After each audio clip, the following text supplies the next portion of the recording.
just kind of go around the room and say one word about when's the last time they were dancing and what did it feel like in one sentence or one word.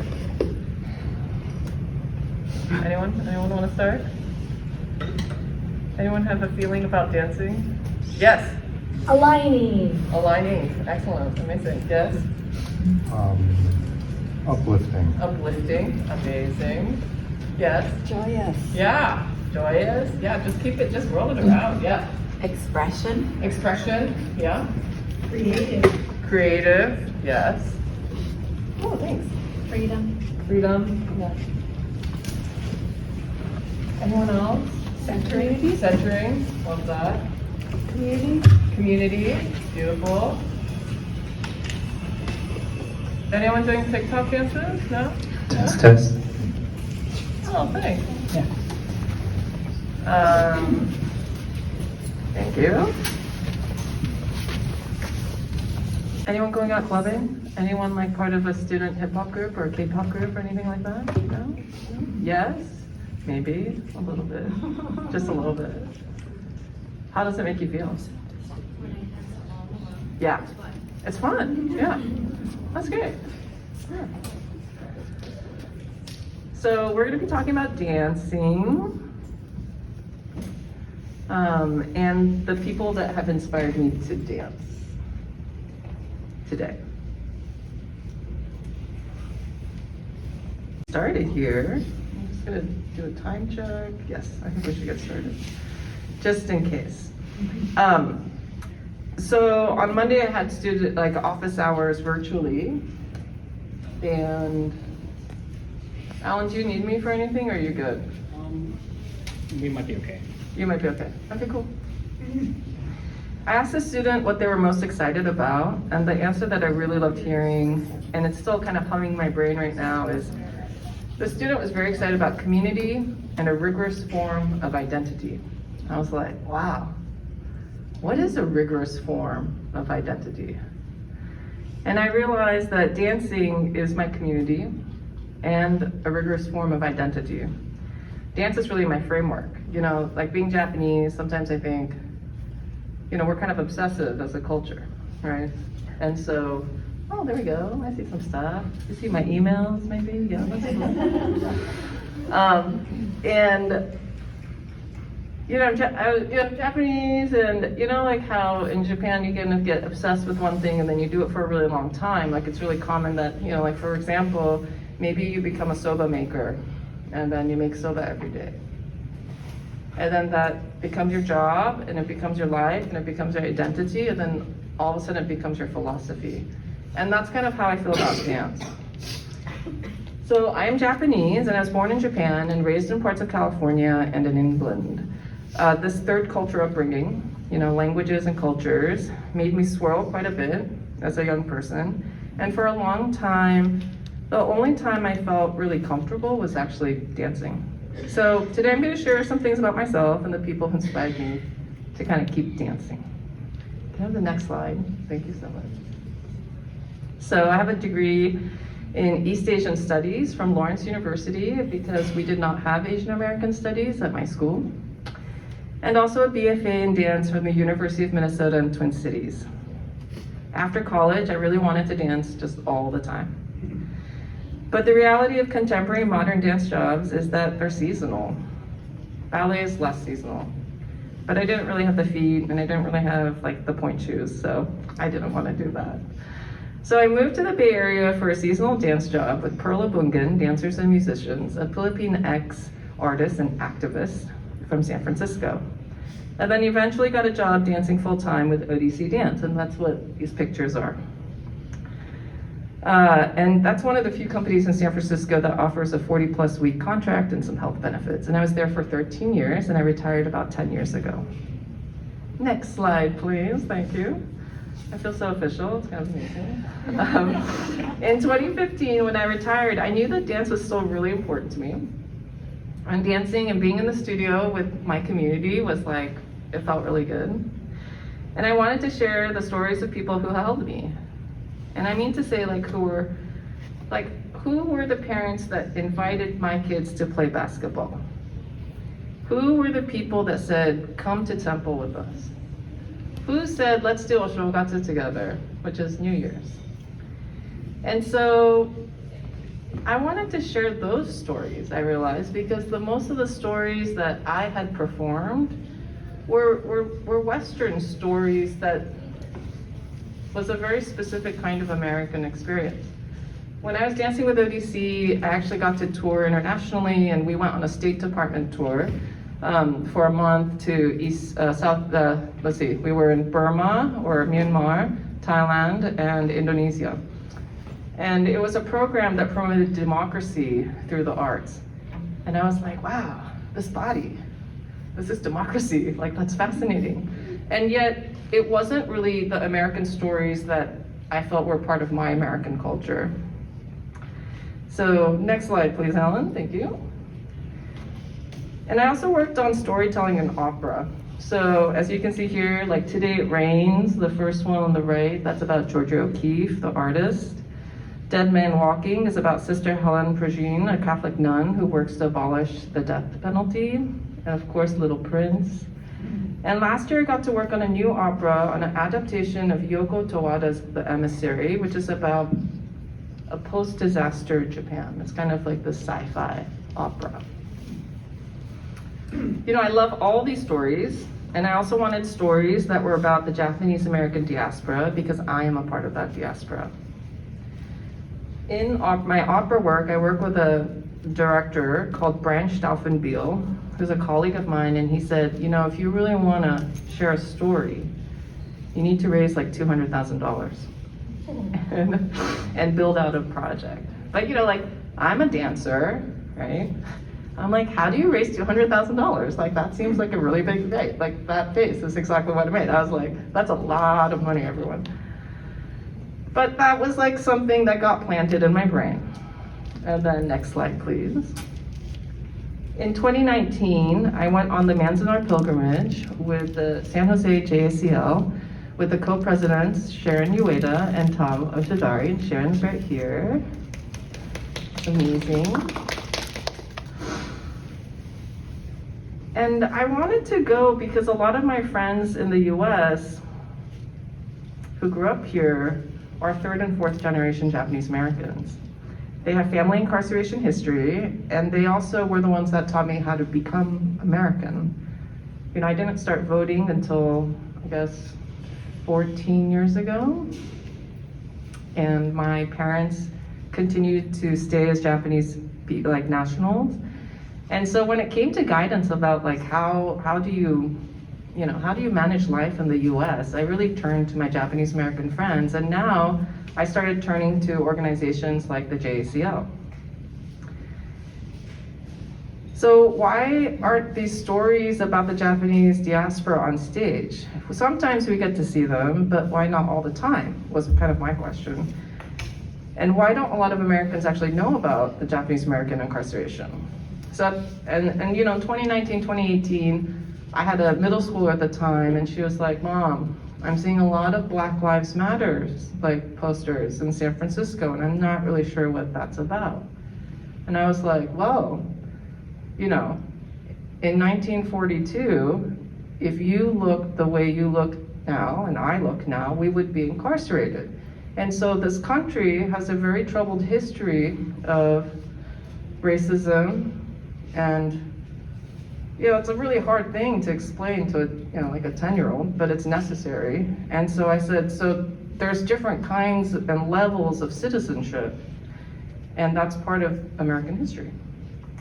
So I needed to learn more about American history, obviously, and not just for me, but also for my family. And so I went to the San Jose JACL pilgrimage, and also with a group from the Council of American Islamic Relations. And it was for the 50th anniversary of the Manzanar pilgrimage.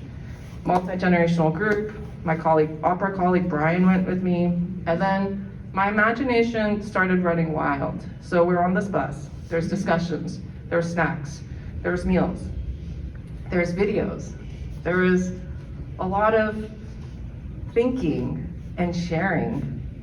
And then we get to Bishop after like 6.5 hours, and it's kind of in this tiny town, And I kind of romanticized it, but we were at this Motel 6, and it was really lovely, and like people brought food, and we're sharing, we're having beers, and then we had a Obon dance lesson in the Motel 6 parking lot. And I was at first like, why are we dancing in the parking lot? Like, this is weird, you know, like we should be, you know, at the festival or something. And then the next day, when we went to Manzanar, and I danced Sankobushi, which is an Obon dance with 20,000 people, I finally like really understood dancing. It was in this new way, with the recognition that, I don't think this is working, but I think you can hear me, yeah? Enough? Yeah. So, you know, you dance with 20,000 people doing the same step, and then with the recognition that people have been dancing on these grounds, not just for 50 years, but the same Bon Odori 4 years before the pilgrimages, I really began to understand something else. And I think this is what the student meant, which is a rigorous form of identity. So next slide, please, thank you. So in 2018, I began to sit with a group called Dancing Around Race in San Francisco, and together we analyzed how race affects dance production, creation, and funding. And I was curating a program at the Asian Art Museum at the time. It was like these nights out, and I would start to think about my friends. And so like, I was thinking about Friday nights and how I would actually spend them in basketball gyms. So my basketball mom friends were like my Friday night hang for many years as our kids played basketball. So my kids were on the Enchantés, which is a team for the girls, and there's also Taisho, there's Ardennettes, there's a whole, does everyone know about Asian League basketball? No? Okay. Quick little thing. So after World War II, when Japanese Americans started coming back to San Francisco, San Jose, I think parts of Oregon, Washington, they started building like Asian League basketball teams for youth to promote Asian American scholarship and also athletics. And so as you know, newcomers to the community, my kids were able to kind of participate in these programs. And so these mom friends became really important to me. And I started thinking, well, gosh, like I asked them, like, when's the last time you went to the Asian Art Museum? Has anybody been to the Asian Art Museum in San Francisco? Yes. What do you think of the Asian Art Museum? Yeah, what do you like about it? Oh no. Okay. I don't really know. I just really like it. Yeah, do you remember what you saw? Like some of the, was it the permanent collection or? It was like over 2 years ago. I don't Yeah, know. yeah. Anyone else? Who else has been to the Asian Art Museum in San Francisco? What'd you like about it? What'd you not like about it? Anyone? Okay. I saw some hands up, but okay. We don't have to share all the time, so that's okay. I will share, because that's what I'm here to do. So, you know, so a lot of my friends were like, well, I don't really go because I don't really feel connected to it. So the permanent collection, there's a lot of beautiful like pottery and art and, you know, artifacts, right? But I realized it doesn't really speak to our like diasporic lives. Now, some of the new contemporary exhibits do, and that's very interesting. But I realized like, well, maybe one of the things that has to happen is one, art making has to happen where people go. So maybe it has to happen in a basketball gym. Or these art institutions actually have to build projects that people are excited about. And if that means like what makes anything compelling, and then I go back to this idea of like, when can that be a part of our rigorous form of identity? So when we first started building programming for Dancing Around Race, it was about interrogating whiteness in dance. And this led to creating workshops for the California Arts Council, spanning anti-racism in the workplace, decentering whiteness in higher education, and the economics of race.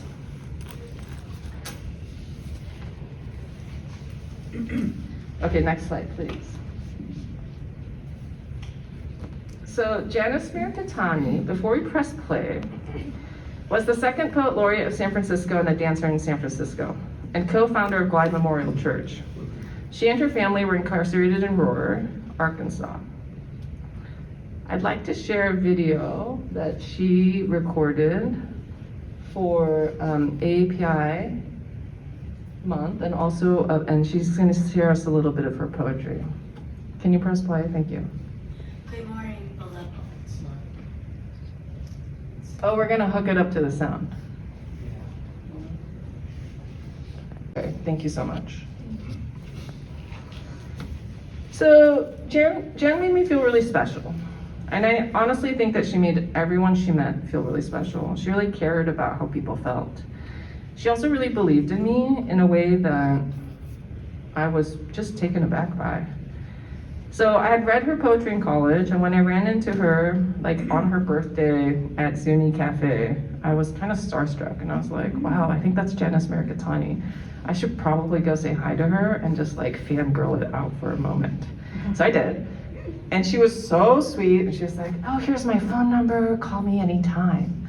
And I was like, wow, that's like really special. So I gave her a call, and she wanted to like learn all the stuff about me. I was like, well, I'm a dancer. And she was like, well, I'm a dancer too. And she's like, what are you working on? I'm like, I'm working on this. And she's like, let's collaborate. And it was like, whoa, really quickly. And so she taught me the values of love and forgiveness and sharing and expression, and never be afraid to express yourself. Rigorous form of identity. Here it is again, right? And the complexities of it. And in this video, she's going to share a poem that she wrote to her husband, Cecil Williams. Does anybody know Cecil Williams? You know who he is? Yes? Yes, Cecil Williams, civil rights leader, who recently sadly passed away. But it's complicated. You know, how do you love a civil rights leader, and how's that love super complicated, and how can that still be part of who you are and part of your love? And that's what she's going to express to us in this video. Are we good? The person's coming. Okay, the person's coming. Okay, so So she was always game, ready to play, to create and perform. So when she was diagnosed with cancer in 2020, she called me and said, listen, I got diagnosed with cancer and it's kind of bad. But I want to do these recordings with you, so let's just do them. And I was like, okay, we'll do them. And there are some of the poems that you'll see in this book. And then she passed away 3 weeks later, which was very sad. But that was just who Jan was. Jan was just super committed. She was like really present. She wanted to focus with you, and she wanted to know how you're doing and understand like how her work was impacting so many different people.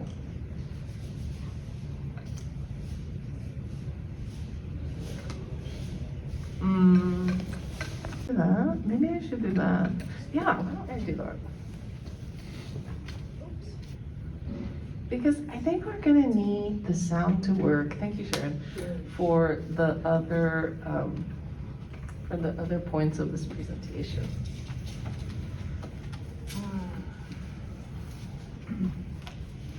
Okay, this is one that I love. Letter to my daughter. This is perfect. Letter to my daughter on the day of remembrance. What is it about this day, my daughter? This day that we've discovered the teacups of my grandmother hastily left behind when they were all rushed to concentration camps in Arkansas. I think of all your grandmother and her mother have left behind for us, within us. Our dignity. Good morning, beloved. Do it! Yes, Jan! There she is! Good morning, beloved community. It's my pleasure to join you this morning to celebrate National Poetry Month, and to also acknowledge that we celebrate Asian American Pacific Islander, or AAPI Heritage Month in May. I don't fancy the lumped together AAPI term because we are so many more ethnic cultures, communities, and origins than is captured in that acronym, which hopefully our stories and poetry will illuminate. Poetry has the power to connect us, to reach our hearts, and hopefully to transform us. These stories and poems tie us to our histories. These words reliving us, releasing from us, from cages of shame, from barbed wire prisons, ugly, untrue names. We recognize our true selves at last. Our language is beautiful. Language. How much of my life I've had to challenge the language that demeans, dehumanizes, destroys, humiliates us, especially women and people of diverse backgrounds. Poetry has been, for me, the means of my self-definition and my liberation and expression of my love for humanity, and to express simple pleasures, to feel the curl of syllables around my tongue, and to slide the deliciousness of words in through my lips like soul food for Cecil. We prepare this meal together. I complain, hurt, reduced to fury, again by the subtle insults, insinuations, because I am married to you, impossible autonomy, no mind of my own. You like your fish crisp, coated with cornmeal, fried deep, the sliced mangoes to sweeten the tang of lemons. My fish is raw, sliced thin as skin, on shredded radish, wasabi burning like green fire. You bake the cornbread flat and dip it in the thick soup I've brewed from turkey carcass, shiitake, soaked rice, sesame oil, and chervil. We laugh over watermelon and bubbling cobbler. You say there are few men who can stand to have a woman equal, upright. This meal, unsurpassed. You know, San Francisco is a city of poetry. So in that poem that she reads, I recognize, it's like I think about my own marriage, and I think about how amazing it is, and also how challenging it is, and how often we don't actually get to express the complexities of our experience. So I really thank Jan for that. We can go to the next slide. So Ikai means once a Good morning. That's all good. Good morning, Jen. You're with us, I know. Okay, just pause that for just a second. Okay, Ikai means once a transplanted pilgrimage is dedicated to Janice. And it was commissioned by the San Jose JACL. So remember the $200,000? I was like, how am I gonna raise this? So the William and Flora Hewlett Foundation had a Hewlett 50 Award in dance, and that gave $150,000 for a dance project. It needed to be commissioned by a nonprofit, and I asked the co-presidents, Tom Oshidari and Sharon Ueda, if they might be interested in being commissioning partners, and they said yes. San Jose JCL and their board supported this project, and like Jan, they believed in me, which is huge. And my advice for all of you students, and anyone really, is always go towards that. People who care and support you. And because Tom was a basketball coach for Asian League basketball, he really understood when I said I needed the show to be in a basketball gym, so all my Friday night ladies would come out and see it. And so Sharon got us connected with the Buddhist church in San Jose, and we were able to perform there. And this little clip is gonna just show you a little glimpse of the poetry and the music, which is San Jose Taiko and PJ Hirobashi's compositions, who's right here. And you'll see PJ dancing as well. Here we go. All that comes from after is our legacy. From the essence of our bodies, we are ignited by touch. We are rekindled by the breath of memory. The movement around us, the stirring for justice, the need for you, our children, to continue. Remember the stories we write on our skin. Luminous with light that shines from within, and we will find one another again and again. We give testimony. Our noise is dangerous.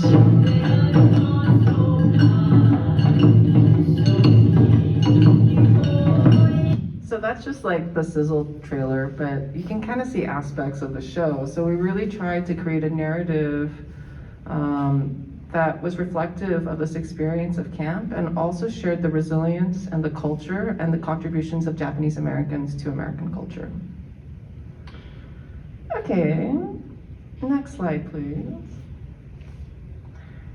So with Jan's passing, I wanted to share her work with future generations. And at the time, Georgia Tech was commissioning me to create a project on my choreographic research for Ikai Means Once, a Transplanted Pilgrimage. So I worked with students to build this poetry machine as a prototype. So the poetry machine the prototype was made in Wayne Lee's design lab, and you can see these amazing undergraduate students here, and then our cultural producer, Courtney Ozaki. This is Aaron Shackelford, the executive director of Georgia Tech Arts at the time. And we said, hey, we want to do something where we're sharing poetry, her voice, maybe some kind of tickets, maybe like Zoltar. And then so we decided to collaborate with an illustrator in Atlanta who made different visuals that the tickets would then dispense.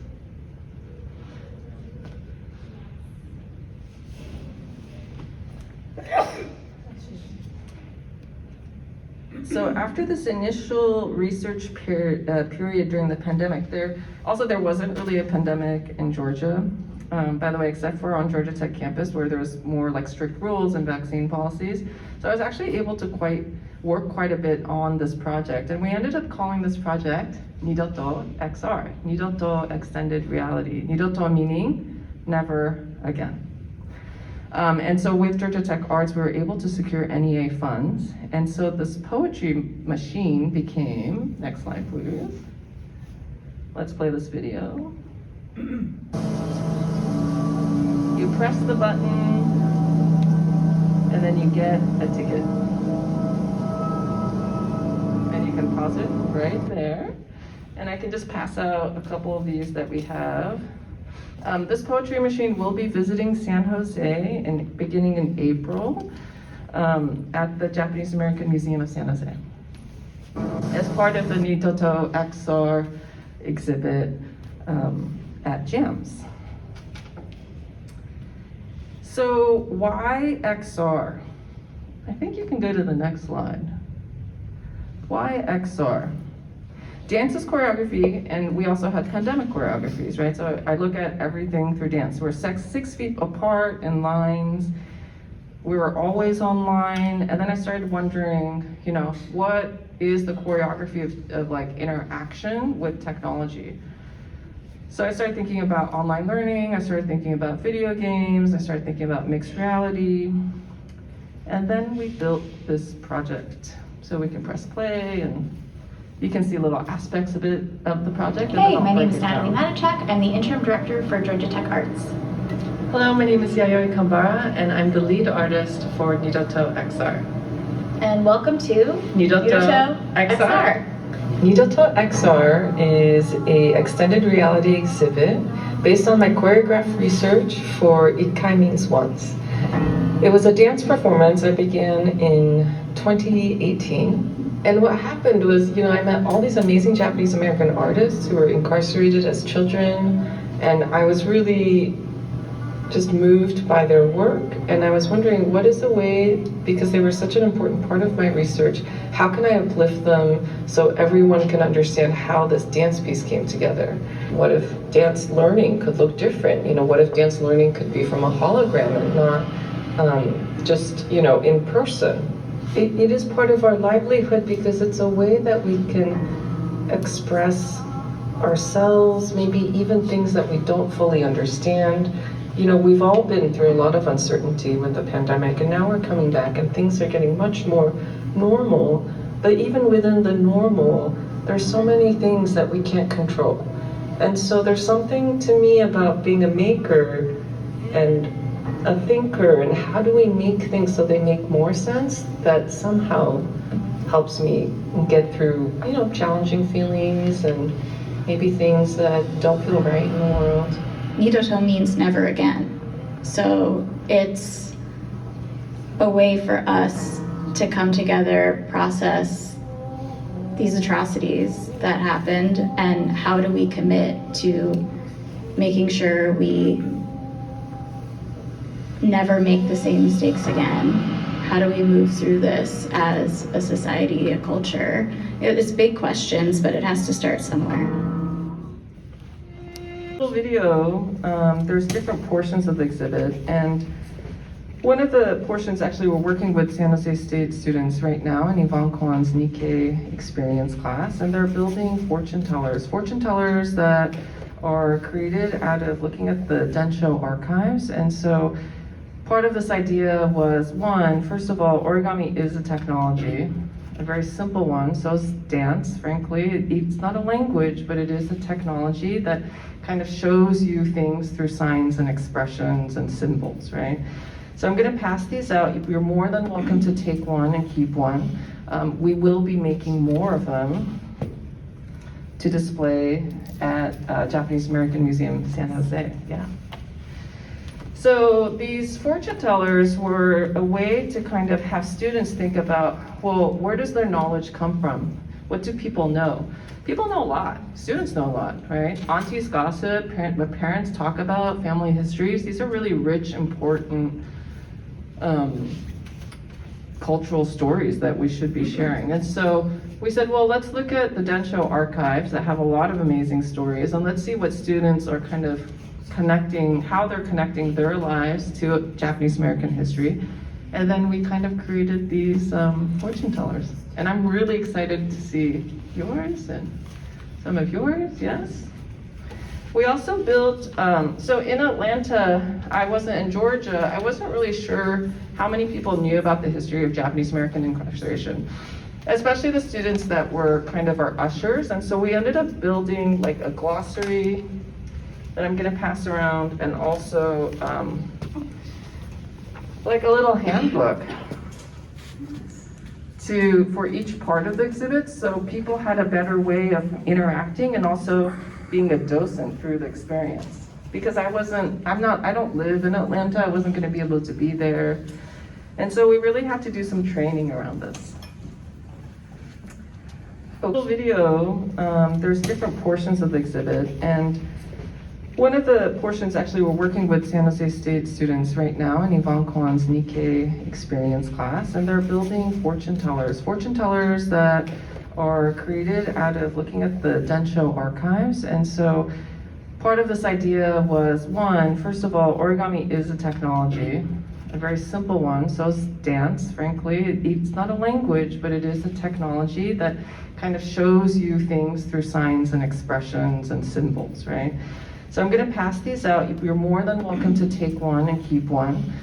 We will be making more of them to display at Japanese American Museum, San Jose, yeah. So these fortune tellers were a way to kind of have students think about, well, where does their knowledge come from? What do people know? People know a lot. Students know a lot, right? Aunties gossip, what parents talk about, family histories. These are really rich, important cultural stories that we should be sharing. And so we said, well, let's look at the Densho archives that have a lot of amazing stories, and let's see what students are kind of connecting, how they're connecting their lives to Japanese American history. And then we kind of created these fortune tellers. And I'm really excited to see yours and some of yours, yes? We also built, so in Atlanta, I wasn't in Georgia, I wasn't really sure how many people knew about the history of Japanese American incarceration, especially the students that were kind of our ushers. And so we ended up building like a glossary that I'm gonna pass around, and also like a little handbook for each part of the exhibit, so people had a better way of interacting and also being a docent through the experience. Because I don't live in Atlanta, I wasn't gonna be able to be there. And so we really had to do some training around this. I also got really excited about this idea of packing and unpacking, and wondering like how we could experience that with this urgency and with the pressure. And I thought the easiest way was to make a video game out of it, which seems kind of like maybe weak, or I wasn't trying to trivialize the experience, but there was something about that, because then I could put it on platforms that could be shared, and shared pretty widely and effectively, and it's not too expensive. So I'll show you the video game in a little bit, but first I want to show you my friend and colleague, Nobuko Miyamoto. Next slide, please, thank you. There she is in her living room. So Nobuko Miyamoto I met through PJ Hirabayashi, who's right here with us, and she's last because she's the most important, actually. We're all important, but she's pretty important. So Nobuko is an amazing dancer, and during my research I learned, and here's her book. If you haven't read it, please do. I read it in a weekend. It's this epic love story. And Nobuko is a Broadway and film dancer, worked with Jerome Robbins, and she was in Flower Drum Song, and she was also incarcerated as a child. So one of the things I noticed about this generation of Japanese American artists, PJ's a lot younger, so we don't count her really in that generation, right? Was their commitment to multicultural alliance. And that's something I've really learned from the JACL too. So the JACL's mission is to secure and safeguard the civil rights of Japanese Americans and all others who are victimized by injustice and bigotry. So that's very helpful for me as a new American to be like, oh, that's the guiding kind of principles. That's my mission statement. This is how I can be in community. So I wanted to uplift Nobuko's contributions to American culture. Nobuko creates obon dances, and this is a dance that she created during the pandemic.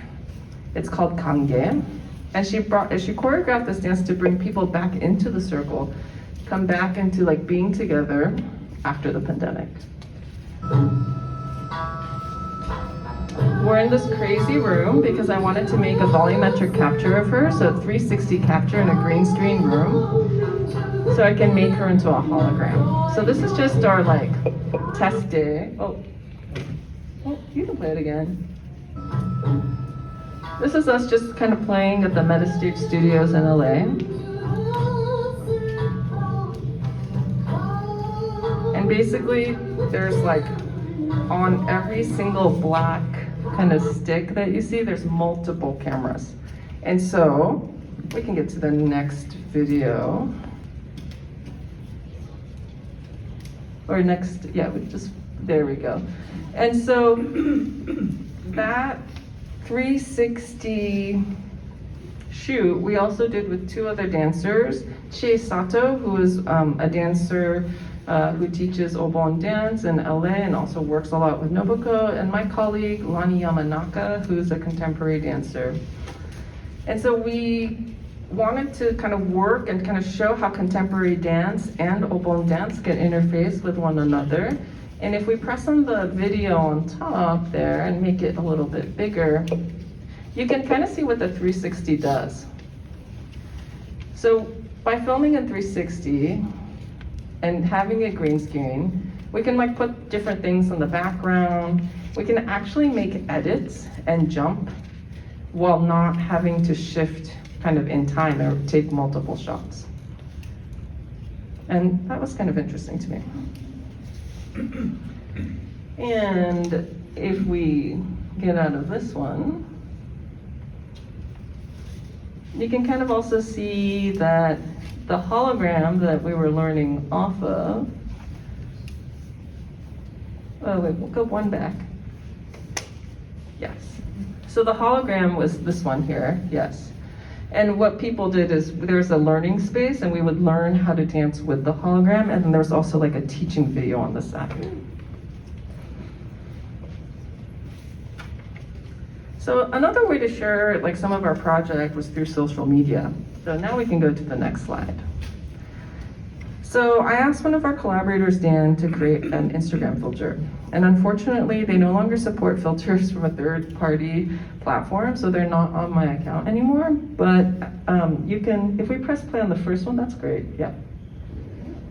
You can just kind of see what it kind of did. And so people were able to take photos and also maybe write about how could they commit to never again is now. And then on the other video, you'll see the different assets from the video game that we had that I mentioned before. And so we invited people to submit their family belongings and the histories behind these things. And so these were actually in the video game. So again, these like video games and things you'll be able to see at the Japanese American Museum of San Jose starting in April.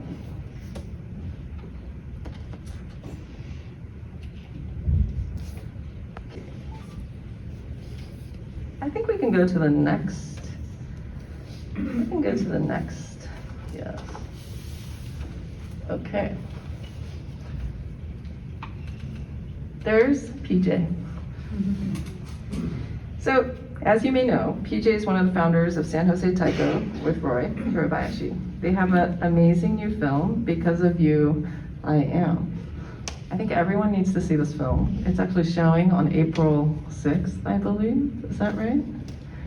I think it's showing here on April 6th. The information's downstairs. But I need you to watch this because it's all about love.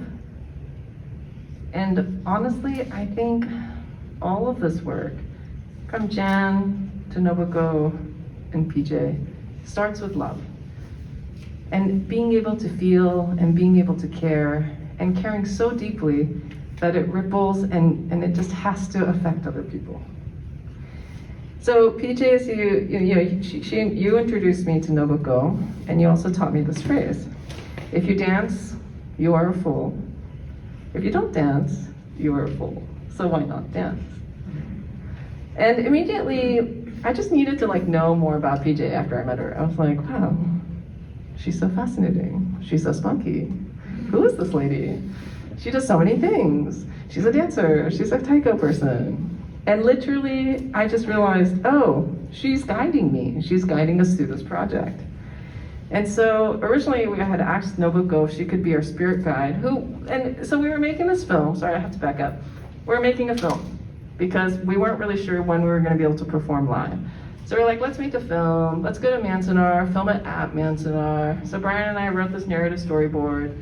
We got the permits. We got some camera people who ended up being Japanese American as well. And so we had this amazing multi-generational Japanese American team at Manzanar.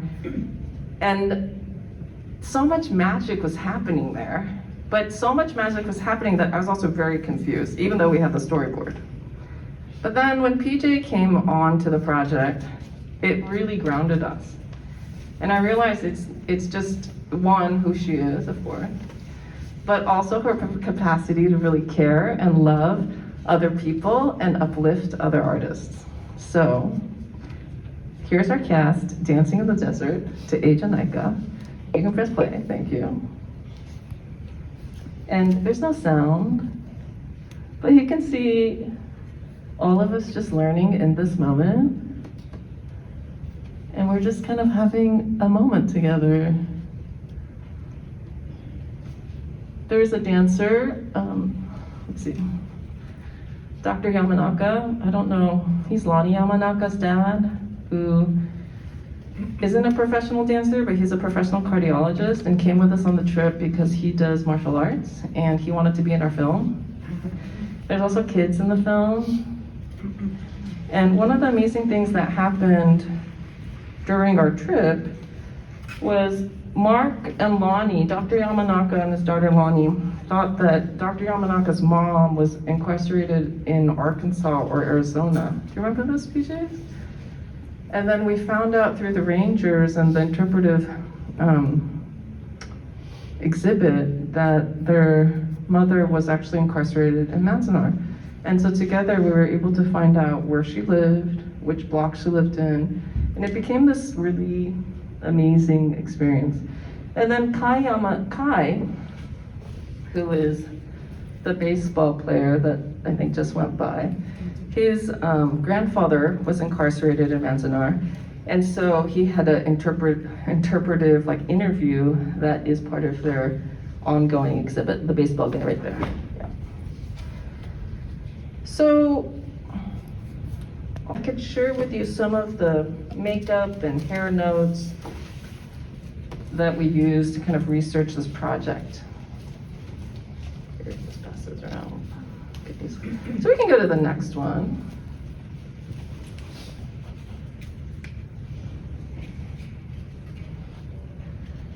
So from that, we made this little film, and here's just the trailer for it, but we could just play it and watch part of it.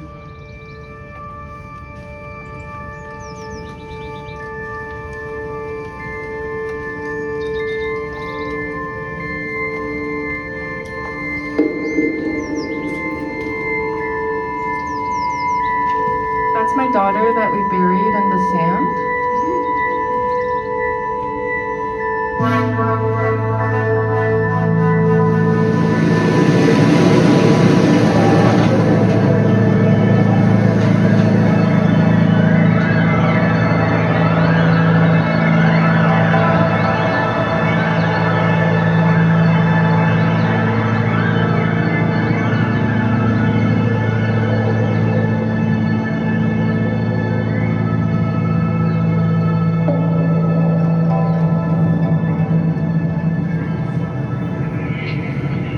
And so basically all of the characters in the piece are lost.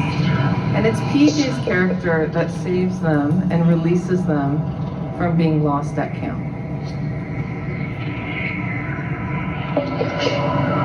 All the characters have like a special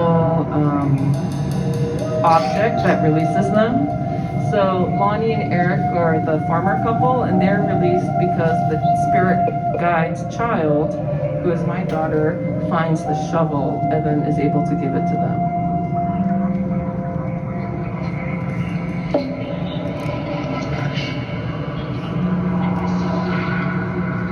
There are no words for this film, it's just all dancing and music.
it there. And so if you can go to the next slide, if you want to see this film in its entirety, you can use the QR code here, the password's right there. It's also showing this Sunday at the Films of Remembrance Festival here in San Jose, and then there's also Nobuko Miyamoto's film being shown at the same time, so you can catch me there. I hope I can catch Nobuko there. I'm not sure if she's coming. I don't think she's coming yet. But yeah. So I think what Janice, PJ, and Nobuko all taught me, and Roy too, is as artists, I think we have this obligation to implicate ourselves in our own work. And honestly, maybe that's just something we all have to do anyways, and regardless of what our work is. And that, and the sense of how do we do things out of a place of love so we don't get too exhausted or it doesn't tear us down. I think those are the things that I keep with me. And this is why I feel like it's really important to uplift my mentors and the people that said yes to me and that said, yes, let's do your project. Yes, I believe in you. I think those are just like, it just makes me feel really special. So that's all I really have for you. I'm happy to stay and answer questions. If you want to reach out to me, I think the next slide has my contact information. But thank you so much.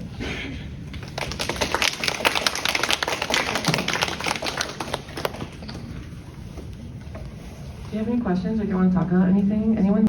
Yeah, PJ. Yay. Here. Oh.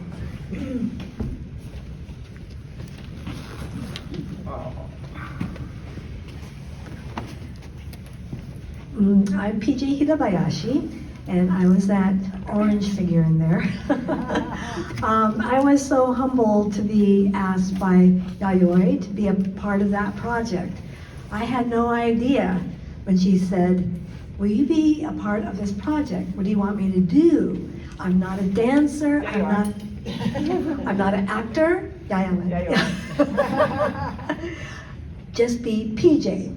Oh, thank you very much. Also, just at the very top, even though people regard me and Roy as founding members of San Jose Taiko, I'm just an original member. And the three Taiko San Jose Taiko founders are Roy Hirabayashi, Reverend Hiroshi Yabiko, and Dean Miyakusu from the Buddhist Church of San Jose. And I was like one of the first ones to jump in there to say, I want to do that, and play taiko. So we created taiko, and we're trying to discover what taiko was all about, because there was no way that we could be taiko made in Japan, because we could not afford the drums. So we had to make our drums. So instantly it was like, well, we'll never become Japanese taiko from Japan. And it was very empowering. That it was a moment that we were creators, that we can find our identity, we can find our community, to be a part of creating community, to finding what expression can do, dance, singing, drumming, and that's what was empowerment. Empowerment is about expression, your self-expression. Because growing up as a sansei right after the war, it's like I was very insular and very, very shy. Coming through school, I kept my head down because my parents told me coming out of camp, do not rock the boat. So that meant be quiet. That almost entitled me to be quiet. And I could not find my voice. But it was taiko that gave me that opportunity to become who I could be, and also discovering who I am. And I feel that this is a project, I want to say, Yayoi, I feel like I've known you for ages, but it's been only for 3 years. or less. And there has been, it's about relationships. Yeah. It's about how do we really regard our relationships as sacred. When we think of that, then we're looking at each other in a very holistic way. We might not know each other, but to really open our hearts and our minds to not only being what happened in the past or being so caught up about what we want to do in the future, but it's like being here in the moment, in your expression, and what you want to express, and how you want to create. And I think that's what the message is today that we had at the plenary.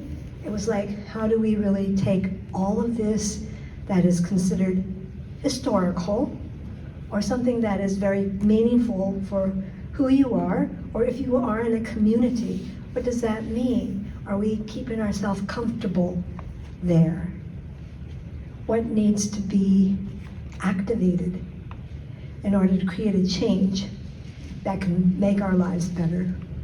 And I think the arts are just one way to express who we are and who we are meant to be. And it's about relationships. It's about community. We have to really create community at this very divisive time. And it's pretty powerful. We have to step into that power with confidence. And actually, I'm very uplifted. I have a lot of hope. There's a lot of negative energies swirling around us, but we can't get caught up in that. And so be creative. Thank you very much. Oh, thanks, yeah, and don't be afraid to make mistakes as artists. Don't be afraid to do the wrong homework or whatever. Just turn it in and get feedback and be open to feedback and see what happens. Any other thoughts and questions? Yes? I will bring you the mic. I'm coming right over. Thank you. Thank you, and thank you so much for sharing. I really love that. So I have a question, but it's a little bit of context first. So as you may tell from my accent, I'm not American, and I've taught a grad school class at the University of Vienna for 7 years. I've had more than 1,200 students. And I use an example from Manzanar in this class. And before it's a much more general class. I ask them how many of them know about the executive order. And of 1,200 students, I can count on one hand how many knew that Japanese Americans were incarcerated during World War II. These are grad students. It is not known about. And so my question to you is, you talked about at the beginning, you mentioned in passing that you feel like many Americans don't know that this happened.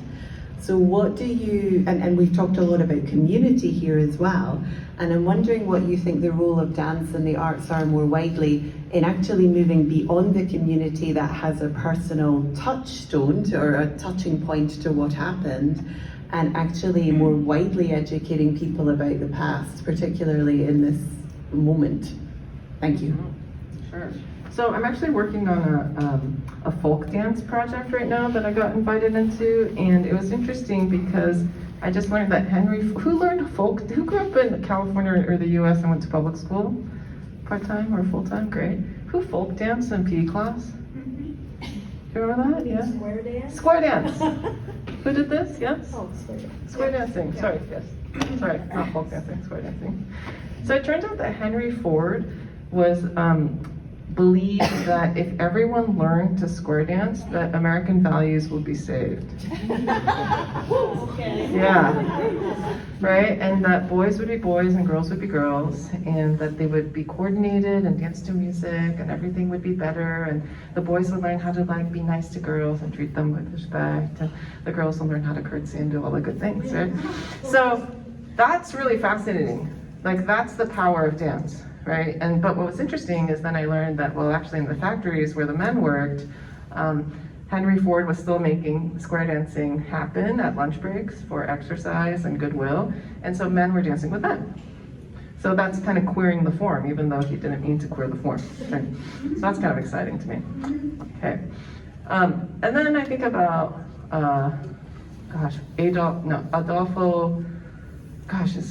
Rudolf von Laban. Laban was a German choreographer that wanted to begin Laban notation. So how do we track bodies? How do we say, okay, I make this dance and now we're gonna notate it in a form so we can remember what it is. And kind of the strange side of that became kind of a form of surveillance. How can we use dance notation to surveil the efficiency of human factory workers? And so I think dance has I like looking at dance. I like looking at everything through dance. And so I think dance is really powerful. So I think the more that we practice Obon dance, the more it becomes widely accessible, the more that we make it contemporary. So Nobuko Miyamoto has a project called Fandango Obon, which is inviting it's a blended Obon, because in Veracruz, Mexico, they do like a circular dance called Fandango. And then she uses that and Obon together as a multicultural, participatory circular dance. So I think the more creative we are, the more we can actually get people to dance together. What does it do when we dance in a circle? We see each other. In my training as a concert dancer, I would be dancing here and you would be there, right? I had a director that said, we never do circles on stage because that's not professional dance. But what's professional dance, and is that really serving us? I'm not entirely sure. So the more times we dance in a circle, I think the better. And so I think that's the power of dance.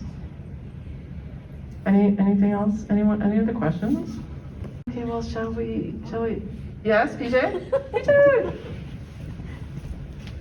I wasn't planted here to take up space, but I think talking about what we do as artists, you have no idea your impact. You can't ask a person, like, what did you feel and what are you gonna do about it? So this is what it is. We initiate and activate, possibilities. We have no idea, but we have to be free to let it go, And I have to say that the dance that we did here is called A Janaika. It was based off of a phrase from Japan, a folk dance from Awa Odori from Shikoku Island. But it's like crazy dance, and that's where if you're a fool and you're just watching, just get up and dance, So that's where it was inspired by. But I created A Janaika like 20 years ago. I think it's longer than that, I'm not sure. But I wanted to commemorate the first immigrants from Japan, because all the dances that we did in Obon were based on the 1930s, and it wasn't from our experience living here. And so I wanted to commemorate the immigrants coming, like my grandparents. And so that's what that story of A Janaika is.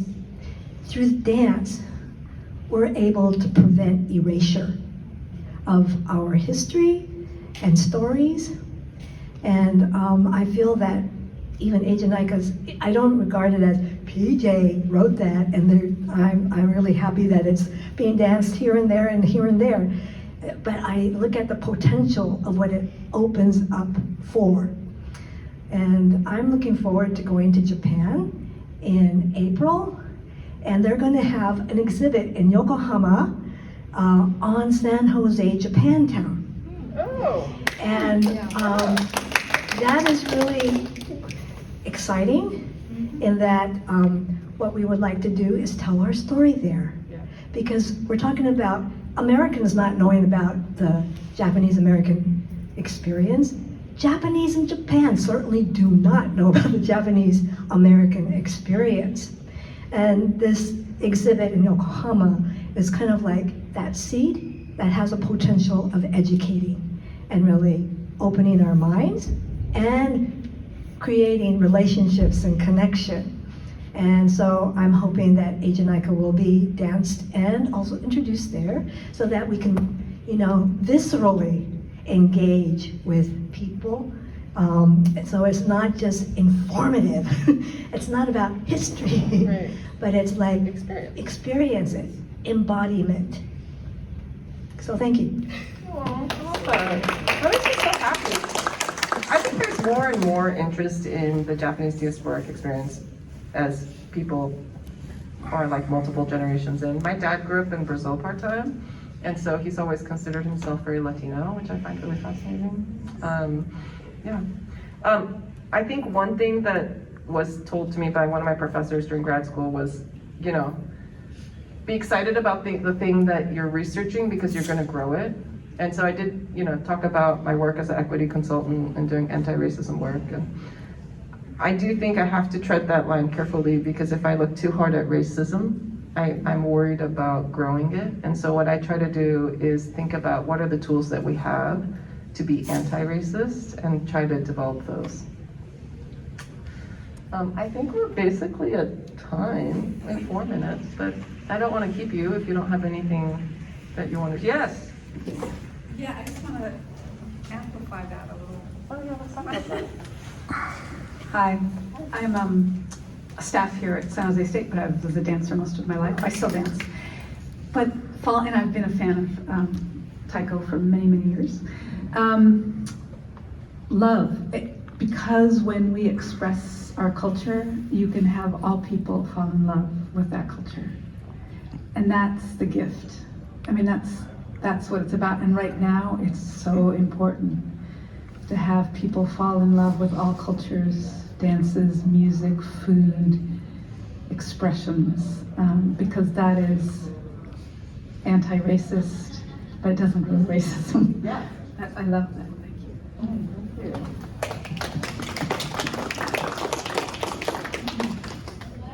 I think one of the best things I learned on that bus ride back from Manzanar was the bystander intervention training that we did, because I think it gave me really like a skill set to intervene safely if I saw something go down. And the easiest one that I learned was just download the ACLU app onto your phone, and then you can always take a recording and then send it directly to the ACLU. Any other thoughts?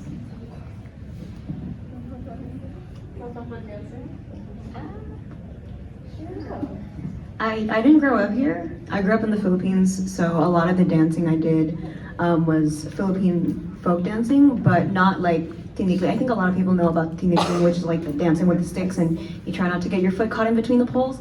But I come from the mountainous region in the north, and we do a different type of dancing. The tribe that I come from we're called the Cordillerans, or the Igorots. We do a different type of dancing, and we use gongs, and I was only really exposed through high school while I was living in the Philippines, and in my city we had like a flower festival, and my class and I kind of put together a dance kind of performance where we incorporated a lot of like our tribal dances, and I really I loved at that time. That was such a fun time. I had like the skirt, which we call the tapis, which it has a lot of like elements of nature because we're in the mountains, so there's like rivers and nature and all that. Yeah, and I look back on those times with such fondness because yeah, it was fun. It was fun, super fun learning about the dance, learning about our culture. Even though my ancestors weren't really from the Cordillera Mountains, I grew up there, so that's the culture that I knew, and it was fun, yeah.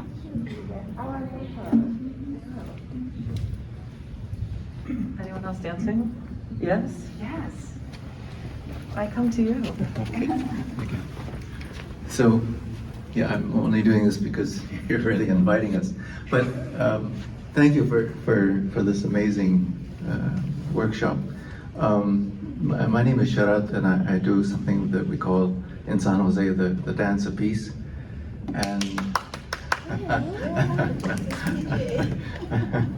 And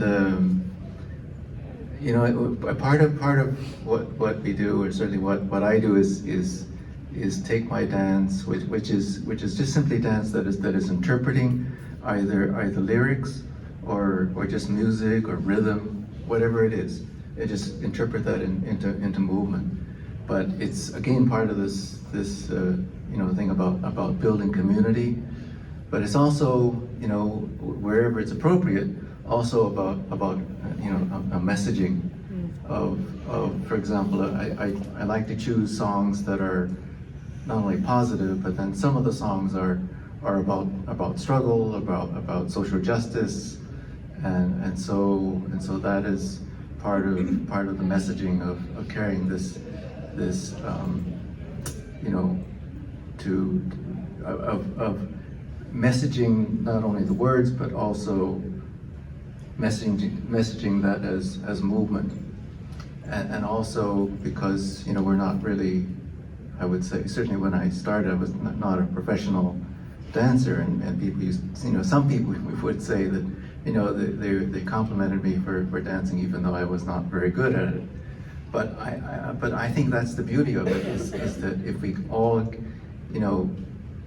free ourselves to do this dance and bring dance to the people. See, my critique of the Asian Art Museum is it's elite art. Yes. A lot of this stuff came from palaces, and it was donated by very wealthy people. But that's not people's art, and so we need to reclaim that, and reclaim a whole people's art that is about us.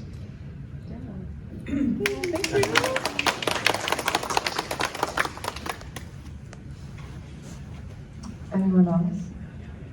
Shall we close the session out with a clap? Okay, ready? 1, 2, 3. Thank you.